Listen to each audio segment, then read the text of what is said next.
Hi everyone, today we will talk about coupon bonds and consols, some of the allegedly safest investments out there. Let's do it.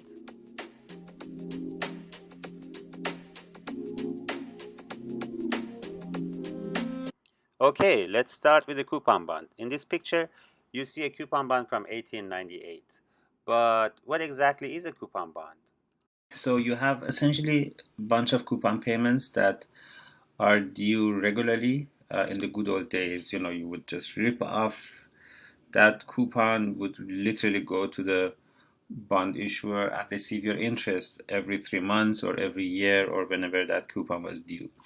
And then at the very end, once the bond would mature, you would receive the face value. So in order to calculate the price of two bonds, we needed to calculate two parts. First, the present value of all the coupon payments, and then in addition the present value of the face value that you receive at the maturity of the bond. So that's coupon payment, and this is how you calculate the price of the coupon bond. So PCB.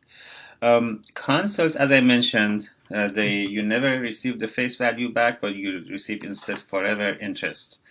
They are also called perpetuities. They essentially last forever. There is no maturity or expiration or anything for them.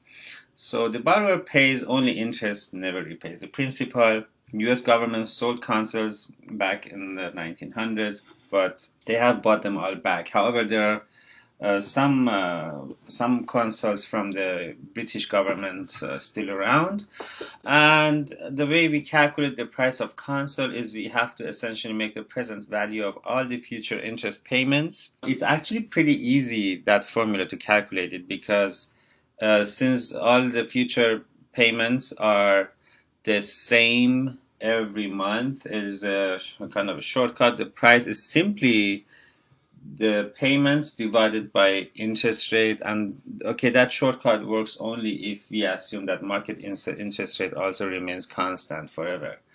Then you can simply divide the coupon payments divided by the market interest rate. An example would be a console is paying $5 interest every year forever, and the market interest rate is 5%. What would be the price of that? So it would be 5 divided by 0.05 or 5%, and then if you do the math, it will be a price of 100. So if you do not want to keep that console forever, you can just sell it whenever you don't want to have it anymore. Essentially, that way you can get your money back. Now we need to talk about the concepts of yield to maturity and current yield and holding period return.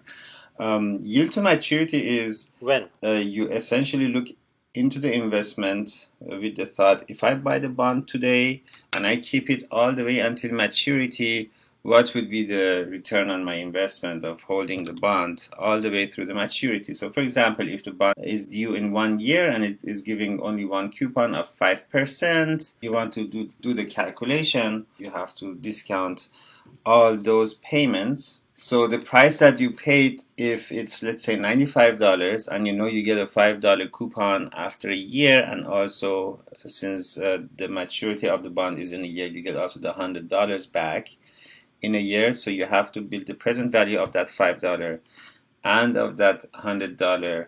Also on the left side of the equilibrium, you have to set the price that you pay today and the interest rate that is solving that equation is the yield to maturity.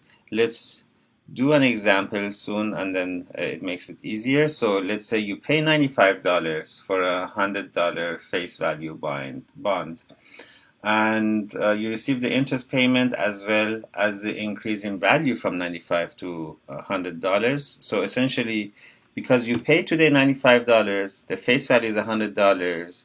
You gain, in addition to the coupon payments, you have this capital gain of $5. So you receive $5 in coupon payment, but also you receive a face value of 100. If you pay today only 95, on top of the coupon payment, you have also some capital gain. Which means that your $95 today turns into $105 in a year. Of course, it can happen that you have a capital loss if the price that you paid today is higher than the face value. Let's sum it up.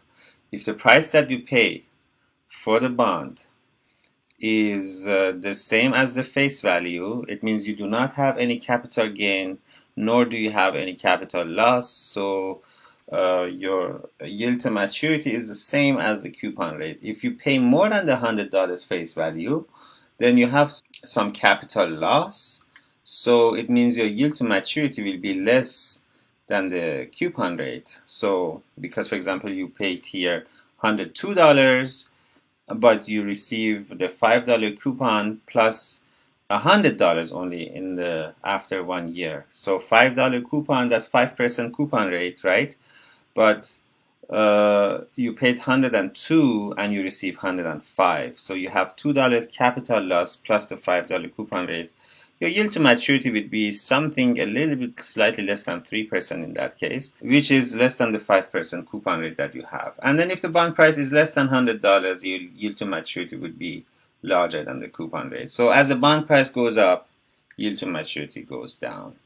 Current yield is similar to yield to maturity, the concept, but current yield does not take into consideration that capital gain or capital loss. It simply looks into what is the yearly coupon payment, and you divide it by what is the price paid, and that's your current yield. It's only the proceeds the bondholder receives from making a loan. So essentially those coupon payments are only taken into consideration. So again, if you pay $95 for the bond and each coupon payment per year is $5, then your current yield is the $5 divided by the 95 that you paid. So it's a little bit more than 5%. It's not exactly 5%, somewhat more. Also, if you pay $102 instead of $100 and you receive the $5 payment, then your current yield is somewhat less than 5%.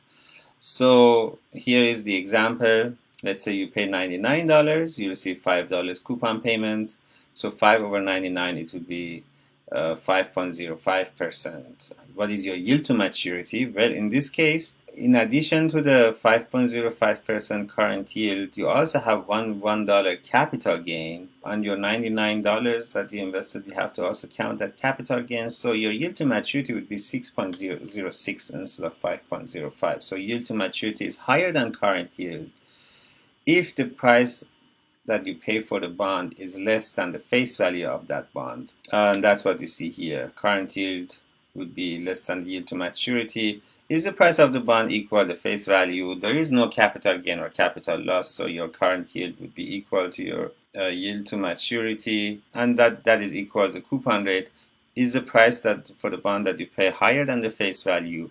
You are having capital loss. So in that case, your coupon rate is higher than your current yield because coupon rate is based on the face value. You divide the coupon payment divided by the face value, and that's the coupon rate. Now, for current yield, you divide the coupon rate by the price that you paid for the bond. If the price that you paid for the bond is higher than the face value, obviously the current yield must be less than the coupon rate. And then yield to maturity takes the capital gain and capital loss also into account. In this case, since you have a capital loss because you paid a higher price for the bond than the face value is, your yield to maturity is even lower than the current yield, which is lower than the coupon rate. Again, the whole mechanism works in the opposite direction if the price for the bond that you pay is less than the face value.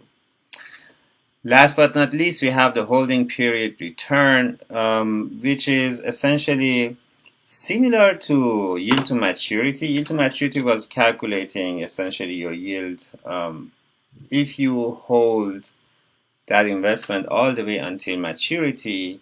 Now, holding period return, on the other hand, is looking at your investment if you do not keep it until maturity, but if you sell it at some hypothetical point in time. So, for example, I bought that bond that matures in 3 years. I bought it last year, and I'm thinking, what would be my return if I sell that bond today? Instead of comparing the price that I paid with the face value, what I have to do here is I have to look at the price that I paid versus what is the price of the bond today. And that's what you see here. The change in the price of the bond becomes relevant between the time that I paid for the bond and today's price of the bond.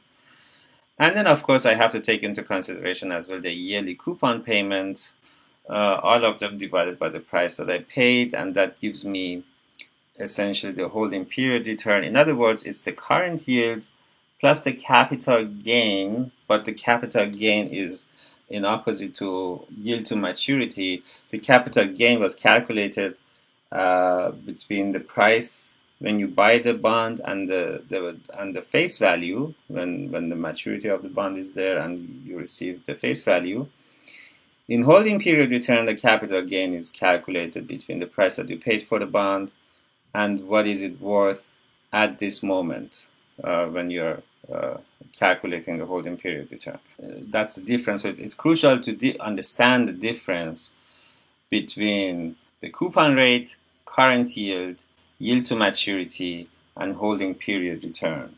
They are all different concepts, even though in some ways similar, but it's very important that you can distinguish between those four. Thank you so much and have a fantastic day.